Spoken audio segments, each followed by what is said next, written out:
Class 8th students, आज मैं आपको पाठ 7 हम भी सीखे पढ़ाने जा रही हूँ। इस कविता में प्रकृति एवं पर्यावरण के प्रति प्रेम भाव दर्शाया गया है। कवि कहते हैं, कुदरत हमको रोज सिखाती जगहित में कुछ करना सीखे, अपने लिए सभी जीते हैं औरों के हित मरना सीखे।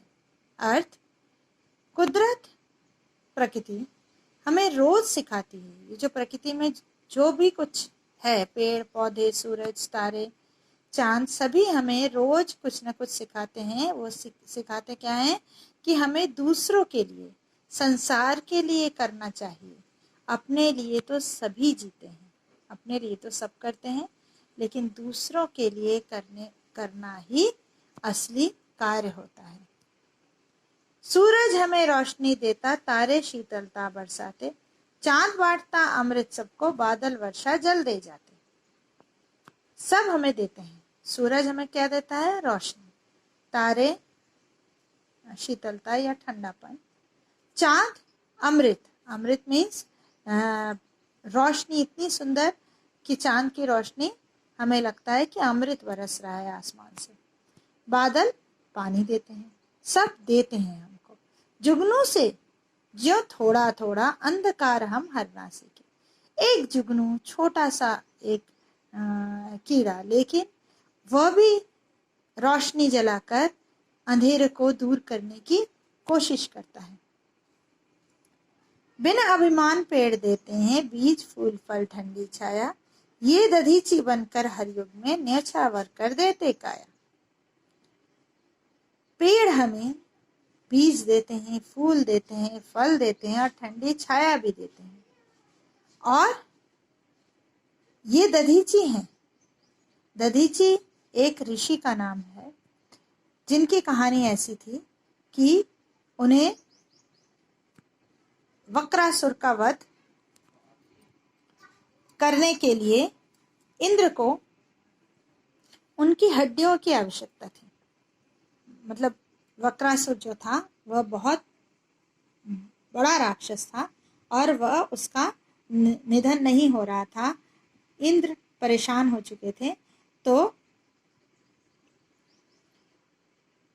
ऋषि मुनियों में दधीची के हड्डियों से वज्र बनकर उनका वध करने की एक उपाय बताया गया। अब जीवित व्यक्ति की हड्डियां कैसे मांगे? इंद्र देवता दधीची के पास पहुंचे और उन्होंने उनसे ये बात कही। उन्होंने हंसते हंसते कहा कि इतनी छोटी सी बात को लेकर आप कितने संकोच कर रहे थे। उन्होंने तपस्या करके अपने प्राण त्यागे और कहा कि मेरी हड्डियां अगर काम आ सकती हैं तो इससे अच्छा मेरे लिए और क्या हो सकता है। ऐसे ही पेड़ भी सब देते हैं और साथ में जब हमें आवश्यकता होती है हम उनका लकड़ी भी उनको मार कर, उनको काट कर उपयोग कर लेते हैं। दधीची की भांति जब वो मर भी जाते हैं तो भी अपनी लकड़ी, उनकी लकड़ी हमारे लिए बहुत उपयोगी होती है। मौसम चाहे कैसा भी हो, तरु की तरह निखरना सीखे। मौसम जैसा भी हो, बारिश का हो, गर्मी का हो, लेकिन पेड़ हमें हमेशा साफ चमकते हुए दिखेंगे। गहरी नदियां, निर्झर नाले, निर्मल जल दिन रात बहाते, ऊंचे पर्वत, ऊंचे नीचे पर्वत ही तो इन सोतों के जनक कहते। ऐसे ही त्यागी बनकर हम बूंद बूंद कर झरना सीखें। गहरी नदियां, निर्झर नाले, नदियां, नाले जो जिसमें रात दिन पानी बहता रहता है हमारे लिए, वो कहाँ से आते हैं? अगर ऊंचे पर्वत न हो तो इन नदियों और नालों का जन्म न हो। वह ऊपर से नीचे की ओर बहते हैं।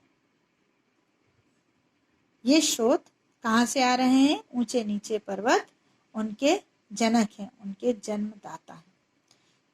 और ऐसे हमें जल दे जाते हैं ऐसे त्यागी बनकर हमें भी दूसरों में के लिए अपने जीवन की अच्छाइयों से उनका दूसरों के काम आना चाहिए। सबका पालन करने वाली, अन्न उगाती धरती प्यारी, उथल पुथल खुद ही सह लेती, महकाती जीवन फुलवारी, जीवन देती प्राण वायु वन, चारों ओर विचरना सीखे। ये धरती जो है उसको हम खोदते हैं, फिर उसमें बीज लगाते हैं, उथल पुथल उस पर करते हैं, तब जाकर वह खुशी खुशी हमें अन्न देती है।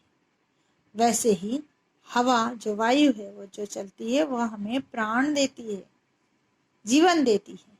और ऐसे ही प्राण वायु बनकर हमें भी पूरे संसार को में खुशियां बांटनी चाहिए, जीवन देना चाहिए।